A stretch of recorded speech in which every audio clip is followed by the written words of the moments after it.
નમસ્કાર દર્શક મિત્રો, કરુણા ટોક્સમાં આપનું સ્વાગત છે. વંદે ગૌમાતરમ. દોસ્તો, આપણે ત્યાં અલગ અલગ પ્રકારના આશ્રમો હોય છે. સાધુ સંતોના આશ્રમો હોય છે, પછી ધીમે ધીમે વૃદ્ધાશ્રમો શરૂ થયા, પછી બળદ આશ્રમનો કન્સેપ્ટ પણ આપણે ત્યાં છે. સદભાવનાએ સરસ બળદ આશ્રમ બનાવ્યો છે, અને શ્વાન આશ્રમ એ પણ સમયની તાતી જરૂરિયાત છે, તાતી માંગ છે. તો સદભાવનાએ એ પણ પ્રયોગ કર્યો અને સરસ મજાનો શ્વાન આશ્રમ સદભાવના વૃદ્ધાશ્રમની બાજુમાં જ હવે તો શિફ્ટ થઈ ગયો છે. અને ત્યાં આપણે જોઈએ છીએ કે જે ડેમેજ થયેલા, એટલે કે ક્યાંક એક્સિડન્ટમાં આવી ગયેલા, ક્યાંક બહુ જ બીમાર હોય, કોઈ બહુ મોટો રોગનો ભોગ બન્યા હોય, એવા શ્વાન ત્યાં અત્યારે આશ્રય લઈ રહ્યા છે. અત્યારે ત્યાં પ્રમાણમાં સંખ્યા ઓછી છે, પણ આવતા દિવસોમાં ત્યાં એક બહુ મોટો શ્વાન આશ્રમ થાય એ પ્રકારના પ્રયાસ છે, અને એ પણ સમયની માંગ છે. તો આ વિષય ઉપર ચર્ચા કરવા, આ વિષય ઉપર વાત કરવા કરુણા ફાઉન્ડેશન એનિમલ ટ્રસ્ટ હેલ્પલાઇનના ટ્રસ્ટી અને સદભાવના વૃદ્ધાશ્રમના એક સંયોજક એવા ધીરેન્દ્રભાઈ કાનાબાર અત્યારે મારી સાથે સ્ટુડિયોમાં ઉપસ્થિત છે. ધીરેન્દ્રભાઈ, આપનું સ્વાગત છે. નમસ્તે. નમસ્તે. ધીરેન્દ્રભાઈ, બહુ મોટો કન્સેપ્ટ સદભાવનાએ શ્વાન આશ્રમનો આપ્યો. મને લાગે 4 વર્ષ પહેલાની આ વાત છે, જ્યારે શરૂઆતે આવો વિચાર સદભાવનાના આ બધા લોકોને કેવી રીતે આવ્યો કે આવું કંઈક કરીએ? નિલેશભાઈ, એવું છે કે સૌથી વધુ હેરાન થતા હોય ને તો અત્યારે આપણા જે સ્ટ્રીટ ડોગ છે એ હેરાન થાય છે. બિલકુલ. તમને સિમ્પલ વાત કરું સાહેબ, અત્યારે 45 ડિગ્રી તાપમાન રાજકોટમાં સહજ છે, આખા ગુજરાતમાં થઈ ગયું છે. તમે જાણો છો, રેકોર્ડ બ્રેક ગરમી અત્યારે આપણે કોઈ દી જોઈ નથી આપણા જીવનમાં, એટલી ગરમી પડી છે. સાહેબ, શેરીનું રખડતું કૂતરું પાણી પીવા ક્યાં જાય? ગટરો તો બંધ થઈ ગઈ છે, પાણીની ટાંકીની કઈ વ્યવસ્થા નથી. તો સાહેબ એ બિચારો પાણી પીવા ક્યાં જાય? ખાવા માટે તો આપણે રોટલી આપીએ છીએ, કોઈ બિસ્કિટ પણ આપે છે, પણ સાહેબ પાણી પીવડાવતા બહુ ઓછા લોકો તમે જોયા હશે. તો સાહેબ એ વિચાર તો કરો, જીવ પાણી પીવા ક્યાં જાય સાહેબ? પણ એનાથી વિશેષ ખરાબ પરિસ્થિતિ, એક કૂતરું છે એ બીજી ગલીમાં કે ખાવા માટે ગયું અને 3 કૂતરા એને ફાડી ખાધું સાહેબ. એનું આખું મોઢું ફાડી નાખ્યું, બરાબર, એની ખોપરી ફાડી નાખી, એને 10-15 જગ્યાએ બચકા ભરી લીધા સાહેબ. એ આવા કૂતરા છે એ રીબાઈને મરી જતા હોય છે. સમય પ્રમાણે ક્યાંક એની આંખ જતી રહી. નિલેશભાઈ, એવું બને, આપણને જેટલા રોગ થાય છે એ પ્રમાણે કૂતરાને પણ રોગ થાય છે. કેન્સરથી પીડિત છે, એને આવા કોઈ બીજા જીવલેણ ગંભીર બીમારીમાં સપડાઈ ગયા હોય. માં છે કૂતરી છે એ 6 બચ્ચાને જન્મ આપીને 3જે દિવસે મરી જાય સાહેબ. આ બધા કૂતરીના બચ્ચા કેમ મોટા થાય? એ પોસિબલ નથી. આપણે એક એનિમલ હેલ્પલાઇનમાં 20-21 વર્ષથી આ બધા શ્વાનોની સેવા કરતા જ રહીએ છીએ, પણ અમારા અનુભવ પ્રમાણે આવા જે ડેમેજ થયેલા કૂતરા છે, રોગગ્રસ્ત છે, બીજા જે હોય જેને ફાડી ખાધા છે, અથવા કૂતરી છે એ બચ્ચાને જન્મ આપી અને 3જે દિવસે મરી ગઈ, આવા કૂતરા અથવા તો કૂતરીના બચ્ચા નિલેશભાઈ 1-2 દિવસમાં જ મરણને શરણ પામે છે. કારણ કે ખાવાની ક્યાં જાય સાહેબ? બીજી ગલીમાં કૂતરા સહજપણે જાય તો બીજા કૂતરા એને આવવા દેતા નથી. તો બધા આવા 2 પગ એક્સિડન્ટમાં 2 પગ ભાંગી ગયા નિલેશભાઈ, એ કૂતરું ખાવા માટે ક્યાં જાય? તો આવા બધા કૂતરા હેરાન થાય છે. જે જીવ, એમાં આત્મા પરમાત્મા છે, એમાં પણ આપણા જેવો જ જીવ છે. તો આવો બધા અમને લોકોને વિચાર આવ્યો અને અમે 4 વર્ષ પહેલા આ ડોગ આશ્રમ રાજકોટ જામનગર હાઈવે ઉપર, અને હવે તો અમે રામપર ખાતે જ્યાં નવું વૃદ્ધાશ્રમ છે એ જગ્યાએ જ સ્થળાંતર કરી દીધું છે થોડા દિવસ પહેલા. બહુ ઇમોશનલ વાત સાહેબ આપે કરી. ખરેખર જેને કહેવાય કે આવી કલ્પના લોકોએ કદાચ ક્યારેય કરી પણ નહીં હોય કે ભાઈ એક કૂતરી જન્મ આપીને પછી મૃત્યુ પામે, તેના 6 બચ્ચાનું શું થાય? એક કૂતરું બીજી શેરીમાં જઈને એને ફાડી ખાય એનું શું થાય? તો બહુ જ મને લાગે છે કે આ એક બહુ ઇમોશનલ મુદ્દો આપે સરસ રીતે પ્રેઝન્ટ કર્યો છે, રજૂ કર્યો છે. અચ્છા, અત્યારે ત્યાં જ સંખ્યા છે, હમણાં જ હું અઠવાડિયે પહેલા જ ત્યાં રૂબરૂ જઈ આવ્યો છું. અત્યારે સંખ્યા છે એ પ્રમાણમાં ઓછી છે, કારણ કે આપણે અમુક પ્રકારના શ્વાનને ત્યાં રાખીએ છીએ, પણ આવતા દિવસોમાં ત્યાં બહુ મોટો સ્કોપ છે. ત્યાં વૃક્ષારોપણ બહુ સરસ શ્વાન આશ્રમમાં થઈ ગયું છે. મને લાગે છે કે આવતા 6-8 મહિનામાં, 1-2 વર્ષમાં એ જગ્યા પણ બહુ મોટી શ્વાન માટેનો એક બહુ મોટો આશ્રમ ત્યાં થયો છે. આપણે કેવી રીતે અત્યારે કયા પ્રકારનો પ્રચાર પ્રસાર કરીએ છીએ, અથવા તો લોકો સુધી આવે? મને એમ લાગે છે કે લોકો સુધી હજી આ વાત પહોંચી નથી કે આપના શેરીમાં કોઈ આવા સ્ટ્રીટ ડોગ હોય તો એને આપ ત્યાં સુધી પહોંચાડો. તો મને લાગે એને માટે આપણે કંઈ પ્રયત્ન શરૂ કર્યા છે? નિલેશભાઈ, અમે વખતો સોશિયલ મીડિયા ઉપર વિડીયો બનાવીને મૂકતા જ રહેતા હોઈએ છીએ, અને અત્યારે આ કરુણા ટોક્સના માધ્યમથી હું સમગ્ર ગુજરાતની જનતાને અપીલ કરું છું કે આવા કોઈ ડોગ્સ હોય જેને 2 આંખો ન હોય, આપણી ગાડીમાં આવી ગયો કૂતરો કૂતરી, 2 પગ ભાંગી ગયા, 3 પગ ભાંગી ગયા, કેન્સરની ગંભીર બીમારીમાં સપડાય છે, પેરેલાઇઝ છે, પાસળી તૂટી ગઈ છે, માએ જન્મ આપ્યો છે અને ચોથે દિવસે એ કૂતરી મરી ગઈ, 4 બચ્ચા છે.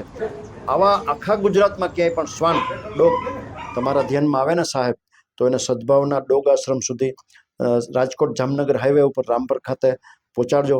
સાહેબ, આ પુણ્યનું કામ છે, આ એક જીવ બચાવવાનું કામ છે, એક જીવને સાતા આપવાનું કામ છે મારા મિત્રો.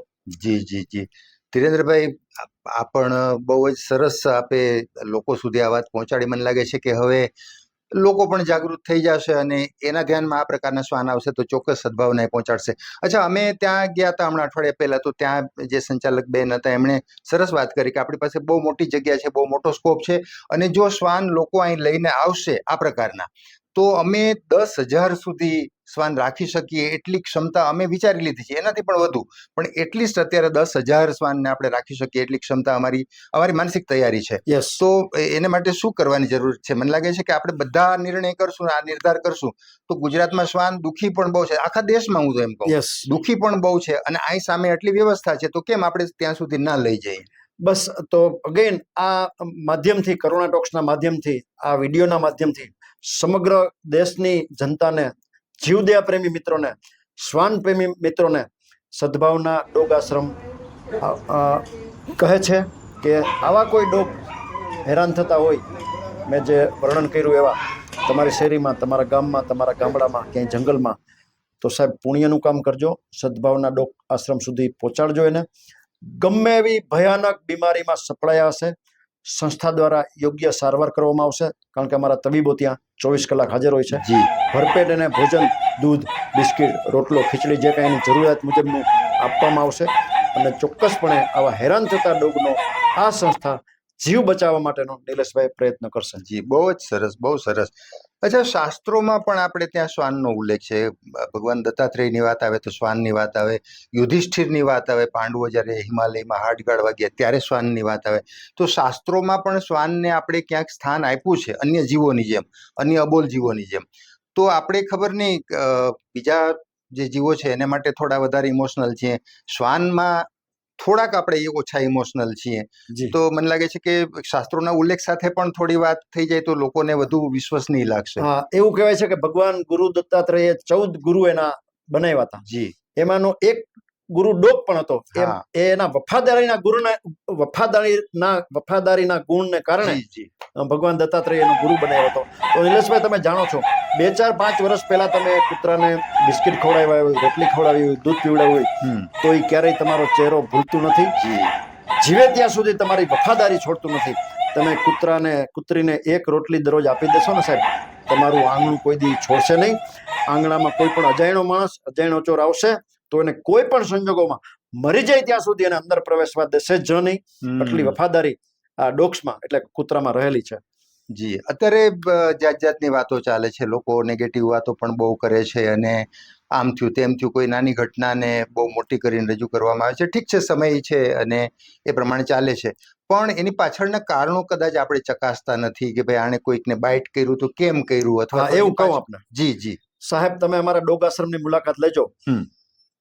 100 જેટલા ડોગ અત્યારે છે, એ એકબીજાને ભસતા નથી. અચ્છા, નિલેશભાઈ, નું કારણ તમને ખબર છે? સાહેબ, એનું પેટ ભરેલું છે. ઓહો, ઈ ભસતા હોય છે રાત્રે, કે તમને કરડતા હોય છે ને સાહેબ, એના પેટના ભૂખનું દુઃખને કારણે તમને કરડવા માટે આવે છે. ભૂખ એની મિટાવવા માટે તમને કરડવા આવે છે. જો આપણે એને ભરપેટ ભોજન કરાવી દઈએ ને સાહેબ, તો અમારા ડોગ આશ્રમમાં તમે જોઈ જાજો, અંદરો અંદર પણ નોર્મલી 10% ક્યારેક એવું બને છે, પણ નોર્મલી ઝઘડતા હોતા નથી, ભસતા હોતા નથી, કારણ એનું પેટ ભરેલું છે સાહેબ. વાહ, ક્યાં વાત. એટલે એનો સીધો જ આપણે સંદેશ એ લેવો જોઈએ કે આપણી આજુબાજુમાં, આપણી શેરીમાં જે પણ શ્વાન છે એને દાના પાણી મળી જાય, એટલે બાકી એને પછી કોઈ આપણી વફાદારી અને આપણી ચોકી કરવા સિવાય બીજી કોઈ પ્રવૃત્તિ એ કરતા નથી. એ સીધો જ સંદેશો છે. અચ્છા, બહુ સરસ ધીરેન્દ્રભાઈ, આપ વ્યસ્તતા વચ્ચે પણ અમારા સ્ટુડિયોમાં આવ્યા અને સરસ વાત કરી. અને મિત્રોને ખબર ન હોય તો આજે આપણે એ વાતની ખબર પાડીએ છીએ કે આ પ્રકારનો શ્વાન આશ્રમ ચાલે છે, સદભાવના વૃદ્ધાશ્રમ. રામપર ખાતે જે નવું વૃદ્ધાશ્રમ બિલ્ડિંગ બન્યું છે ત્યાં બાજુમાં જ ચાલે છે. અને આ પ્રકારના શ્વાન છે, બીમાર છે, એક્સિડન્ટમાં આવી ગયેલા છે, વૃદ્ધ છે, કોઈ આવા ગલુડિયા છે જેની માં મરી ગઈ છે, તો એવા જે શ્વાન છે એને ત્યાં રાખવામાં આવે છે, એની સારવાર સેવા બધું કરવામાં આવે છે, તો ત્યાં સુધી આપણે પહોંચાડીએ. એક નાનકડો સંદેશો, આમ તો આપની બધી વાત સંદેશાવાળી જ છે, પણ એક નાનકડો સંદેશો અમારા દર્શકોને આપી દો. દર્શક મિત્રો, તમારી આજુબાજુમાં આવા કોઈ ડોગ્સ હેરાન થતા હોય, જેને આંખો ન હોય, કોઈ ખોપરી ફાડી નાખી હોય અન્ય જીવોએ, કૂતરી જન્મ આપીને ચોથે દિવસે 8 બચ્ચાને મૂકીને મરી ગઈ છે, આપણી ગાડીમાં આપણા હોન્ડામાં આવી ગયું કૂતરું, 1 પગ ભાંગી ગયો, 2 પગ ભાંગી ગયો, 3 પગ ભાંગી ગયો, કે અન્ય ચામડીની બીમારી છે કે અન્ય જીવલેણ બીમારીમાં સપડાયા હોય, એવા કૂતરાને જરૂરથી તમે સદભાવના ડોગ આશ્રમ સુધી પહોંચાડજો. જીવે ત્યાં સુધી આ સંસ્થા દ્વારા આવા ડોગ્સની સેવા કરવામાં આવશે, એને પૂરતું પ્રમાણમાં ભોજન આપવામાં આવશે અને અમે એનું જીવન છે ત્યાં સુધી એની સેવા કરવાનો બેસ્ટ રીતે પ્રયત્ન કરશું. જી સાહેબ, આપનો ખૂબ ખૂબ આભાર. આપ વ્યસ્તતા વચ્ચે ફરીથી આપનો આભાર વ્યક્ત કરું કે અમારા સ્ટુડિયોમાં આવવાની સરસ વાત કરી. દર્શક મિત્રો, આપણી ત્યાં સંસ્કૃતમાં એક સરસ મજાનો શ્લોક છે, મને એકાએક યાદ આવ્યો. એક સરસ શ્લોક છે સંસ્કૃતમાં. વિદ્યાર્થીના 5 લક્ષણો કયા? તો કાકચેષ્ટા, બકોદ્રષ્ટિ, શ્વાન નિદ્રા, તથૈવ ચ અલ્પાહારી, ગૃહત્યાગી વિદ્યાર્થી પંચ લક્ષણમ. વિદ્યાર્થી, સારા વિદ્યાર્થીને 5 લક્ષણ કયા? કાકચેષ્ટા, કાગડા જેવી ચતુરાઈ, બકોદ્રષ્ટિ, બગલા જેવી નજર, શ્વાન નિદ્રા, શ્વાન જેવી ઊંઘ. કૂતરું ગમે એવું શેરીમાં એકદમ ઘસઘસાટ ઊંઘતું હોય, અજાણ્યો માણસ આવે એટલે ઊંઘમાંથી જાગી જાય. તમે નીકળો બાજુમાંથી તો એ જરાય નહીં હલે, પણ અજાણ્યા માણસથી. એટલે કૂતરા જેવી ઊંઘ, કાકચેષ્ટા, બકોદ્રષ્ટિ, શ્વાન નિદ્રા, તથૈવ ચ અલ્પાહારી, ઓછું ખાનારો, અને ગ્રહ ત્યાગી, ગમે ત્યારે ઘર છોડવું પડે બહાર ભણવા માટે તો જાય. એ પ્રકારના 5 લક્ષણ, એમાં પણ ક્યાંક ને ક્યાંક શ્વાનનો ઉલ્લેખ છે. તો બસ આપણે આ શ્વાનને સાચવીએ, અને આપણે નથી સાચવી શકતા અથવા એ પ્રકારની કોઈ બીમારીમાં સપડાયેલા છે, અકસ્માતમાં સપડાયેલા છે, તો પછી આપણે શ્વાન આશ્રમ, સદભાવના શ્વાન આશ્રમ સુધી પહોંચાડીએ. મિત્રો, ફરી પાછા કોઈ નવી વાત સાથે, નવા ટોપિક સાથે, નવા વિષયના તજજ્ઞો સાથે મુલાકાત કરશું. ત્યાં સુધી રજા આપશો. નમસ્કાર. નમસ્કાર.